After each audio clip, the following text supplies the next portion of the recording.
সবসময় যে আমাদের চিন্তাভাবনা একই রকম থাকবে তা নয়। কখন যে এই চিন্তাভাবনাগুলো একা একাই এর রূপ পরিবর্তন করে আমরা নিজেরাই কিন্তু বুঝতে পারি না। হ্যালো সবাইকে, সবাই কেমন আছো? আশা করি ভালো আছো আর আমিও ভালো আছি। এই তো সকালবেলা একটু চা বানাচ্ছি।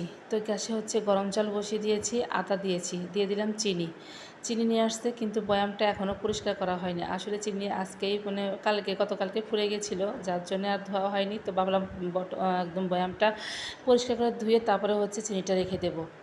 আসলে অপরিষ্কার কোনো জিনিস দেখতেই ভালো লাগে না। এদিকে জলটা অনেক সুন্দর জাল হচ্ছে। তো এখন আমি চায়ের লিকারটা দিয়ে দিলাম। আসলে সকালবেলা হয়েছে কি, যদি 1 কাপ চা খাই তাহলে অনেকটা ভালো লাগে।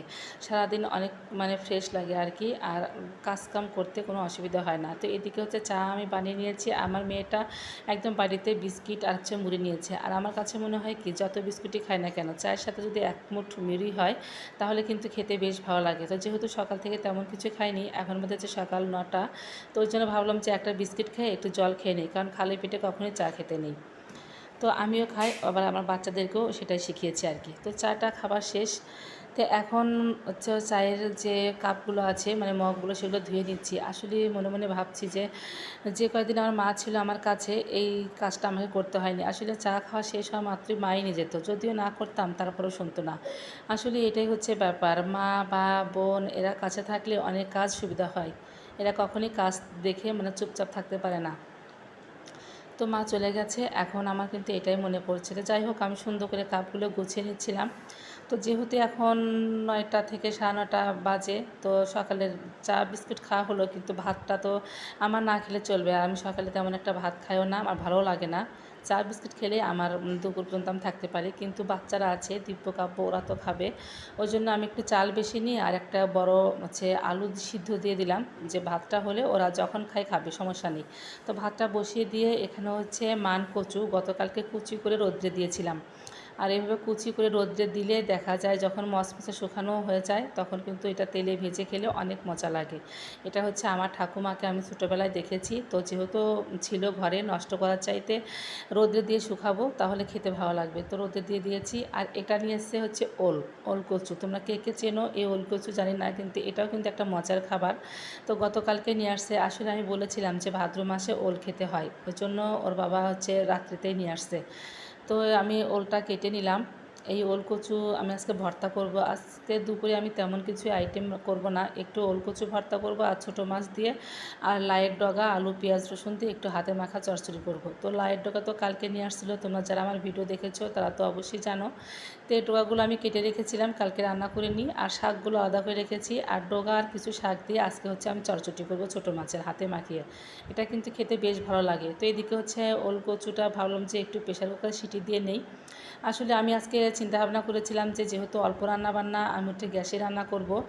আর আজকে সকালে আমি আমার একটা নতুন চুলা বসিয়েছি, আর সেটা মাটি টাটি দিয়েছি, যার জন্য একটু কাঁচা আজকে কিন্তু তেমনভাবে জ্বলবে না। তারপরেও আমাকে দেখা গেল যে সেই চুলার কাছে আসতে হলো। আসলে যখন আমি ওল কচুটা সিদ্ধ করে নিচ্ছিলাম প্রেশারে সিটি দিয়ে, তারপরে দেখি গ্যাসটা ফুরিয়ে গেছে। তো বাধ্য হয়ে শুধু এই তরকারিটা রান্না করার জন্যই আমাকে চুলাতে আসতে হলো। আসলে যে গ্যাসের সিলিন্ডার নিয়ে আসবো ওর বাবা ছিল না, যার কারণে আমি আনতে পারলাম না।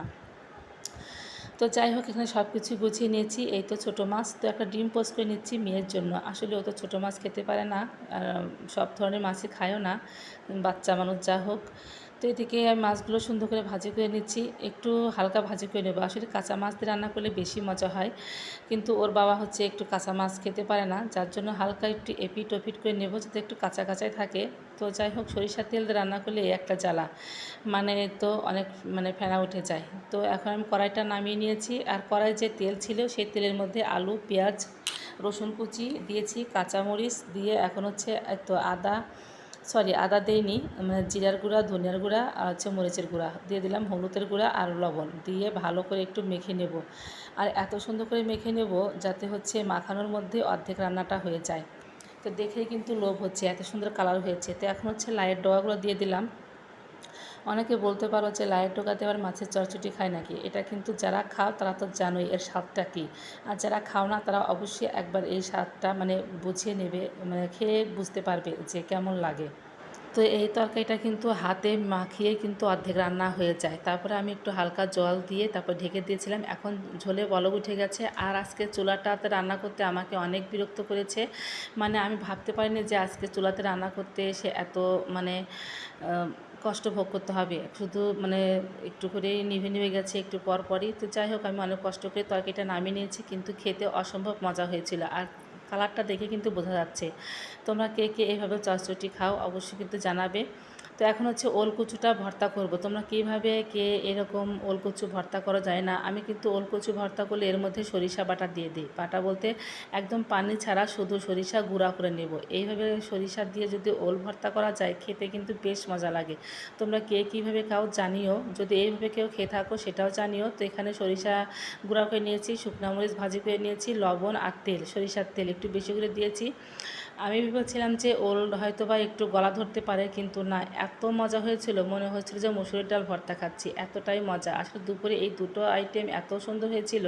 তো এখন যে মাছ মাংস তারপর শাক সবজি যে পরিমাণ দাম, মাঝে মাঝে একটু এরকম শাক পাতা দিয়ে যদি জামাইকে খুশি করানো যায় তাহলে কিন্তু মন্দ হয় না। আমি তো মাঝে মাঝে তাই সেটাই করে থাকি, কারণ জামাই ভাবে যে আমার মানে বউটা কত লক্ষ্মী, যে একদম শাক পাতা দিয়ে এত সুন্দর করে রান্না করে খাওয়ায় যেন মাছ মাংসের প্রয়োজনই হয় না। যত লোকজনই প্রশংসা করো না কেন, স্বামী যদি একটু প্রশংসা করে তাহলে কিন্তু বেশ ভালো লাগে। তো যাই হোক, বিকেলবেলা ডাল পুরি সিঙ্গারা নিয়ে আসছে, তো সবাই মিলে খাচ্ছিলাম। আজকের মতো এখানেই বিদায় নিচ্ছি। ভিডিওটা ভালো লাগলে অবশ্যই লাইক কমেন্ট শেয়ার দেওয়ার পাশে থেকো। দেখা হবে নতুন একটা নেক্সট ব্লগে। টাটা।